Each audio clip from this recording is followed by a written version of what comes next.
Apresentação do produto equivalente mecânico do calor.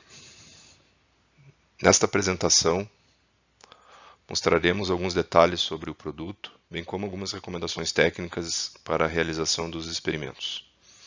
O produto é comercializado em duas versões, com e sem multímetros, conforme os códigos apresentados nesse slide.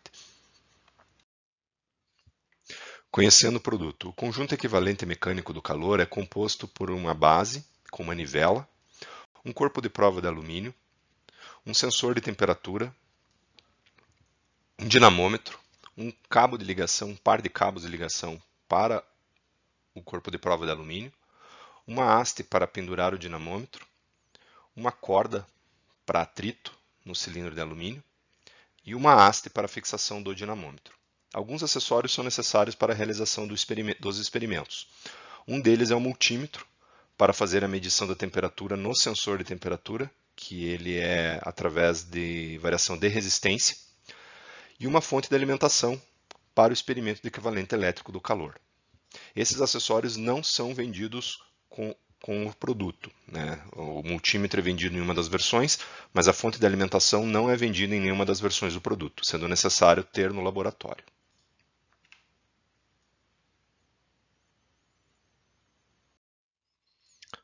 Agora vamos apresentar algumas recomendações técnicas para a montagem do experimento de equivalente mecânico do calor.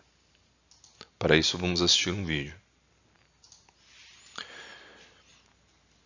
Iniciamos a montagem fixando a base rotacional, utilizando um grampo tipo C para prendê-la à mesa. O kit é fornecido com uma manta de borracha para auxiliar nessa fixação.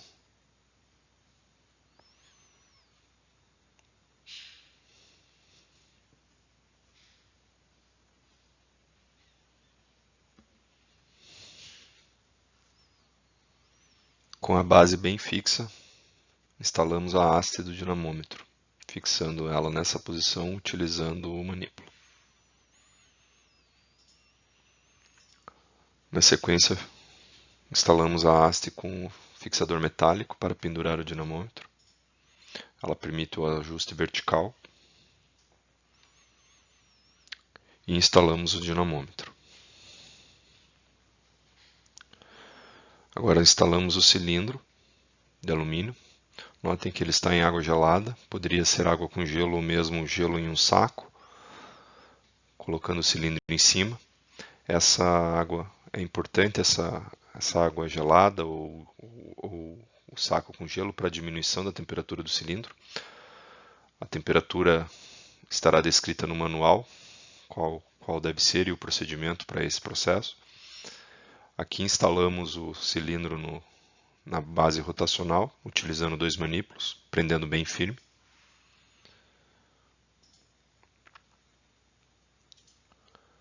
Com o cilindro bem seco, não pode estar úmido, procedemos à instalação da corda.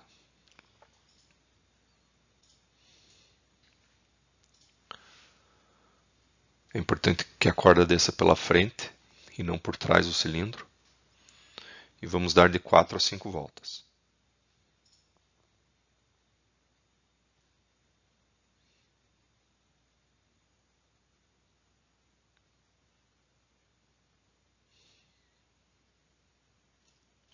Pronto. Agora vamos fazer a fixação do peso na parte de baixo. Aqui estamos utilizando um balde com 4 a 6 litros de água. Deixar a corda bem esticada e fazer a amarração.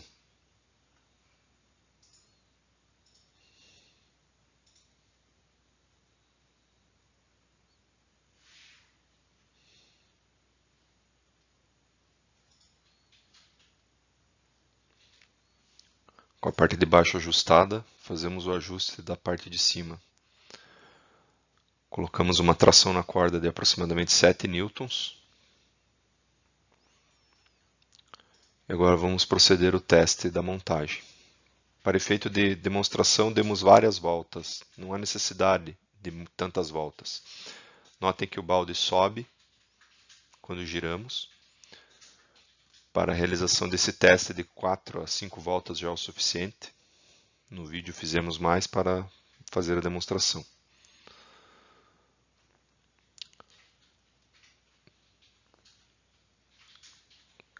Notem que quando giramos, a tração na corda cai de 7 newtons para aproximadamente 1 newton.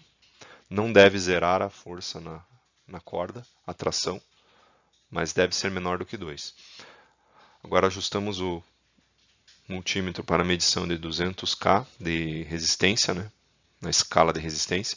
Instalamos o sensor de temperatura até o centro do cilindro.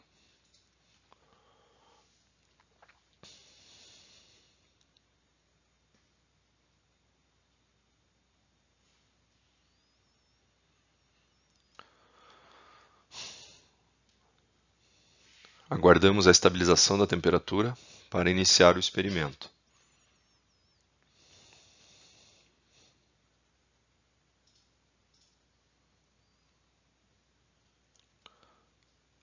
Zeramos o contagiro.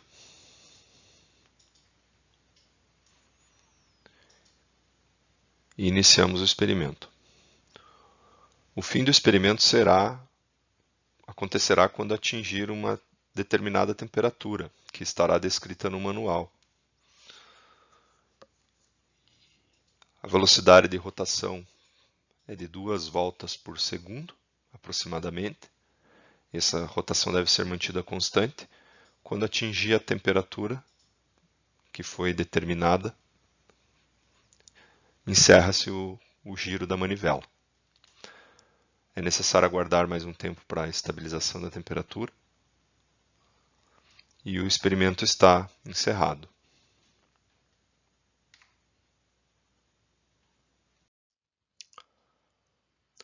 Agora vamos para as recomendações técnicas para a execução do experimento de equivalente elétrico do calor. Aqui também vamos assistir um vídeo mostrando a execução do experimento, não o experimento em si, mas os procedimentos para a realização do mesmo. Então aqui eu também vou apresentar algumas questões técnicas que são importantes para a execução desse experimento. Mesma coisa, o cilindro está resfriado numa água gelada, para que tenha uma temperatura bem menor do que a temperatura ambiente. Isso também está descrito no manual. Uma vez com o cilindro seco, a gente vai começar as ligações. Aqui a gente colocou uma fonte de tensão com 9 volts para alimentar o sistema de aquecimento do cilindro. Então, nesse experimento, a gente não aquece o cilindro mecanicamente, ele é aquecido eletricamente, por isso o equivalente elétrico do calor. Notem que eu não liguei a ponta de prova vermelha, porque eu ainda não vou iniciar agora o experimento, eu preciso fazer todo o restante da preparação. Então foi colocado aqui também o sensor de temperatura. É importante que você coloque ele até o final, porque para que ele fique centralizado. Já é projetado para ficar no centro do cilindro. Então só observar se ele encaixou até o fundo. Aqui também estamos ligando um multímetro igual foi feito no experimento de equivalente mecânico do calor, para a medição da resistência. Aguardamos a estabilização da temperatura, conforme também foi feito no outro experimento. E então, com a estabilização, a gente pode começar o experimento. Então agora eu vou fazer a ligação do cilindro no sistema de aquecimento. Ligando ele, eu inicio o cronômetro. Então aqui já vai começar a aquecer, vocês vão ver que está diminuindo a resistência, aumentando a temperatura. Notem que eu tenho a tensão, eu tenho a corrente, esse dado aqui é importante para a coleta que está descrita no manual, para o cálculo da potência utilizada para o aquecimento. Aqui eu já desliguei porque é somente uma demonstração. No experimento vai durar mais tempo. Notem que eu não desliguei o cronômetro, ele vai continuar rodando até que ocorra a estabilização da temperatura. Então, ocorrendo a estabilização, é desligado o cronômetro. No manual tem uma tabela onde vai ser colhido todos esses dados de tempos em tempos, tipo de 10 em 10 segundos você vai coletar os dados que estão sendo apresentados, no caso a resistência, que vai ser convertida em temperatura, a tensão e a corrente, e o tempo, que já vai estar descrito no manual. Pronto, ocorreu a estabilização para o cronômetro. está encerrado o experimento. Agora é só fazer os cálculos e analisar os resultados. Qualquer dúvida ou sugestão sobre esse experimento, você pode entrar em contato conosco através do nosso site ou nosso e-mail contato@zev.com.br ou através do nosso telefone.